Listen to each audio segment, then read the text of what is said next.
आप जी जयशंकर साहब तशरीफ ला रहे हैं, बहुत बहुत मुबारक हो आपको। आपको भी मुबारक हो। क्या मुझे ये भी बहुत बड़ा कोई मुबारक ब्रेक थ्रू हो। है? तो चूंकि जयशंकर साहब टॉप डिप्लोमेट हैं और वो जानते हैं एससीओ की कार्रवाई को भी। दोस्तों अवाम फूल खरीद रही है, ठीक है। अब सोशल मीडिया बिल्कुल स्लो डाउन है, फ़ोन कॉल भी नहीं हो रही, ठीक है। जयशंकर के लिए पता नहीं क्या क्या क्या कुछ खरीदा जा रहा है। इट्स अ बिग कंट्री, जहाँ भी जो क्वाड का मेंबर है, ब्रिक्स का मेंबर है, आईयू और बड़े बड़े ब्लॉक्स और ऑर्गेनाइजेशन जो बनी हुई हैं। दुकानदारों को बहुत ज़्यादा फायदा हो गया है दोस्तों जयशंकर का पाकिस्तान आने से।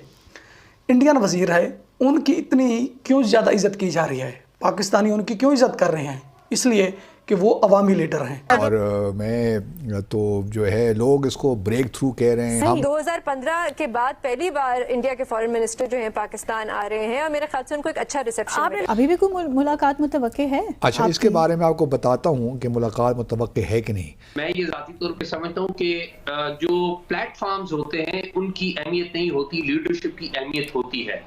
भारतीय विदेश मंत्री के पाकिस्तान दौरे को लेकर पाकिस्तान काफी खुश दिखाई दे रहा है।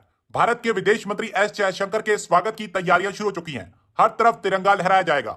लोग जयशंकर की एक झलक पाने के लिए काफी उत्सुक दिखाई दे रहे हैं। पाकिस्तान के लोग जयशंकर का बेसब्री से इंतजार कर रहे हैं और पाकिस्तानियों द्वारा भारत के विदेश मंत्री एस जयशंकर का स्वागत किया जाएगा। दूसरी तरफ नेशनल कॉन्फ्रेंस के अध्यक्ष फारूक अब्दुल्ला ने शनिवार को उम्मीद जताई है कि विदेश मंत्री एस जयशंकर की इस्लामाबाद यात्रा, जो शंघाई सहयोग संगठन की बैठक के लिए होने वाली है, भारत और पाकिस्तान के बीच बेहतर संबंधों की शुरुआत करेगी। भारत ने शुक्रवार को घोषणा की कि जयशंकर मध्य अक्टूबर में पाकिस्तान में शंघाई सहयोग संगठन सम्मेलन में भाग लेंगे। ये लगभग 9 वर्ष में पहली बार है जब भारत के विदेश मंत्री पाकिस्तान का दौरा करेंगे, जबकि दोनों पड़ोसी देशों के बीच कश्मीर मुद्दे और पाकिस्तान से होने वाली सीमा पर आतंकवाद के कारण रिश्ते तनावपूर्ण बने हुए हैं।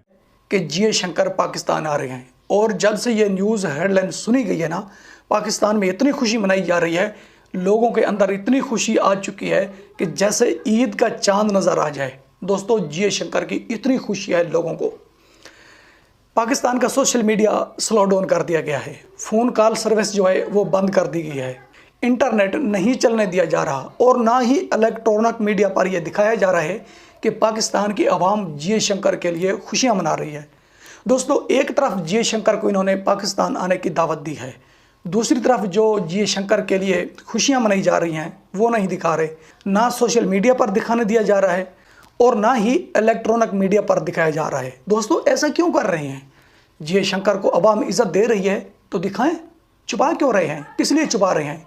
ये इसलिए छुपा रहे हैं कि हमारी इज्जत नहीं है अवाम के दिलों में और दूसरे की भी इज्जत ना हो। जब ये कोशिश करोगे कि जयशंकर की अवाम इज्जत कर रही है या नहीं दिखाएंगे तो फिर उनको दावत देने का क्या फ़ायदा है?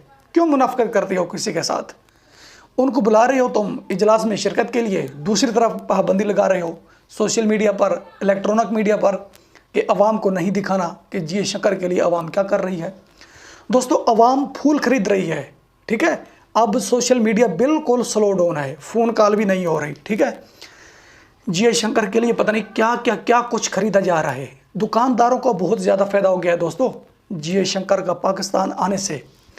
इंडियन वजीर है, उनकी इतनी क्यों ज़्यादा इज्जत की जा रही है, पाकिस्तानी उनकी क्यों इज्जत कर रहे हैं? इसलिए कि वो अवामी लीडर हैं, इसलिए कि वो डिक्टेटर नहीं है।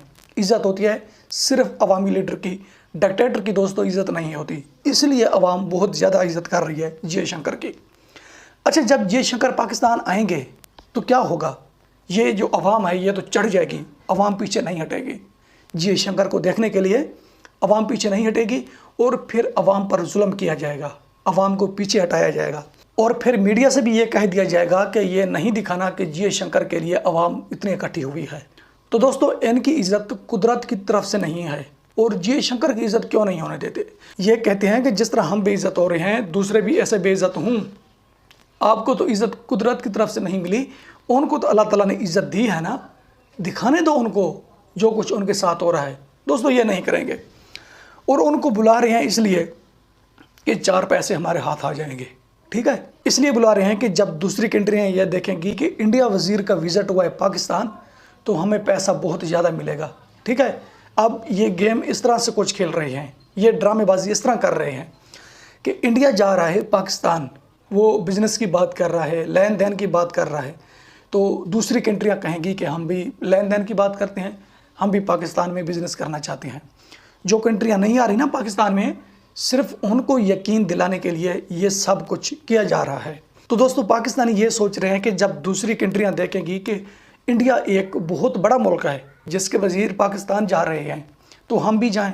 ये दूसरों को बहलाने के लिए ये सब कुछ कर रहे हैं। आप जी जयशंकर साहब तशरीफ ला रहे हैं, बहुत बहुत मुबारक हो आपको। आपको भी मुबारक हो। बहुत क्या मुझे ये भी बहुत बड़ा मुबारक कोई हो, ब्रेक थ्रू है? ये क्योंकि, पसे पर्दा हकाइक हैं क्या? ये मामला मुझे है उनसे क्या? बहुत सी मुलाकातों का शर्फ हासिल है और मैं तो जो है लोग इसको ब्रेक थ्रू कह रहे हैं। सही। हमने डिसाइफर में ही डिस्कस किया था बिल्कुल। कि कोई तजवीज़ भी दी थी। Exactly. तो हमने तो ये कहा था कि मोदी साहब नहीं आएंगे, लेकिन भारत ज़रूर इस सरबराही इजलास में शिरकत करेगा। अभी भी कोई मुलाकात मुतवक्के है? अच्छा, इसके बारे में आपको बताता हूँ कि मुलाकात मुतवक्के है कि नहीं।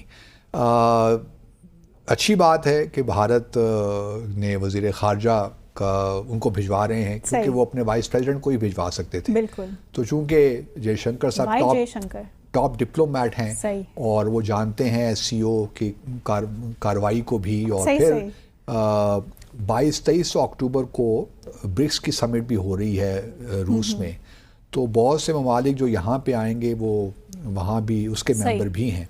तो एक कॉन्टीन्यूटी है, और चूंकि जयशंकर इज इन सब मामलात में, तो उनका आना बनता है। सही। अब जहाँ तक ये है कि जी, और एक और बात, चूंकि बहुत से लोग कह रहे हैं इसको ब्रेक थ्रू है, कोई ब्रेक थ्रू नहीं है। पाकिस्तान का मामला ये है कि हम लोग बार बार माजी में भी ये बातें करते रहे हैं कि जी पाकिस्तान टॉक्स करना चाहता है, और भारत की जानिब से हमें यही जवाब मिलता है कि talks and terror can not go together. Exactly. तो जब भारत हमसे टॉक्स करता है ना, या बातचीत करता है, तो हम उसको भी कंसेशन समझते हैं भारत। सही। हालांकि वो टॉक्स जो होती है बिल्कुल बेमानी होती है, नतीजा कोई नहीं निकलता। सही। लेकिन वो टॉक्स बजाते खुद कंसेशन बन जाता है। जब आप एक एक मुल्क बात करें ना बार बार कि ये में टॉक्स करनी चाहिए, और आपका जो दूसरा इंटरलॉक्यूटर है या जो दूसरी पार्टी है वो कहे कि हम टॉक्स नहीं करना चाहते, तो फिर टॉक्स का उसका मान जाना ही कंसेशन होता है ना। तो ये भी ज़हन में रहे। तो इसलिए पाकिस्तानियों को मैं हमेशा कहता हूँ कि टॉक्स की बात ना किया करें यार, अपने इश्यूज